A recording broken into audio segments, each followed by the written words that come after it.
આખી દુનિયાના ઇસ્માઇલી ભાઈ બહેનોને જગદીશ ત્રિવેદીના યા અલી મદદ.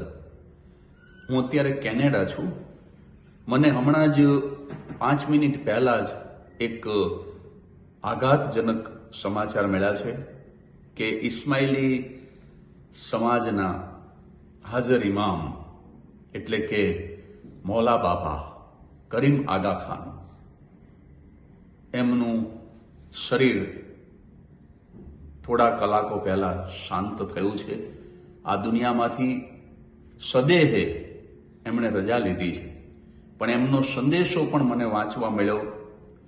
એમણે એવું કહ્યું સમગ્ર ઇસ્માઇલી સમાજને કે ગઈકાલે, આજે કે આવતીકાલે કદાચ હું તમારી સાથે, તમારા વચ્ચે સદેહે ન પણ હોવ, પરંતુ ઇમામતના નૂરને તમે સદા યાદ રાખજો.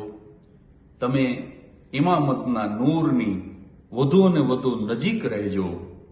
એના કારણે જ આપણો સમાજ પ્રગતિશીલ થયો છે, એનો વિકાસ થયો છે. અને ઇમામતના નૂર ઉપર એમણે ખૂબ ભાર મૂકીને કીધું કે માત્ર તમારા આધ્યાત્મિક વિકાસ માટે નહીં જ, પરંતુ તમારી રોજબરોજની જિંદગીમાં પણ તમને હિંમત મળે, તમને આશ્વાસન મળે, તમને સદબુદ્ધિ મળે, એના માટે ઇમામતના નૂરથી નજીક રહેજો.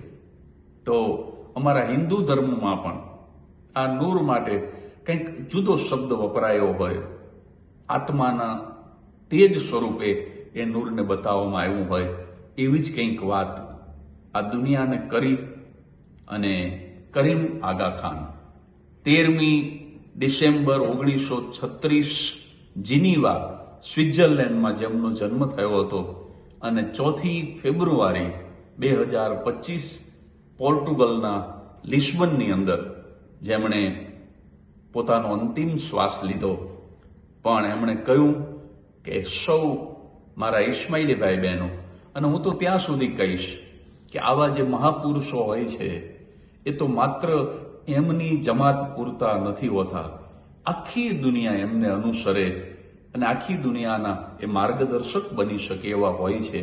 એટલે એમણે બધાનું ખૂબ ભલું કર્યું છે. વધારે વાત મારે નથી કરવી, પણ એમણે જે સમાજ સેવાના કાર્યો કર્યા છે, એમણે ઇસ્માઇલી કોમનું તો ભલું કર્યું જ છે, પણ નોન ઇસ્માઇલીઓને પણ એમની સમાજ સેવા દ્વારા એમણે ખૂબ જ મદદ કરી છે. એવો એક પવિત્ર આત્મા એટલે મૌલા બાપા, એટલે આપણા સૌના હાજર ઇમામ, જે આ દુનિયા છોડી અને ગયા છે. પણ મને શ્રદ્ધા છે કે સમગ્ર ઇસ્માઇલી સમાજ આવી જ રીતે એમને યાદ કરતો રહેશે.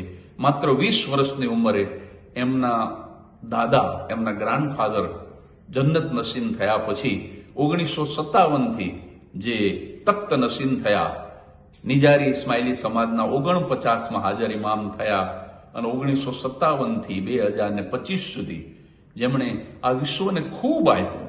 એમના એક એક શ્વાસે શ્વાસે એમણે આ જગતનું ભલું કર્યું છે.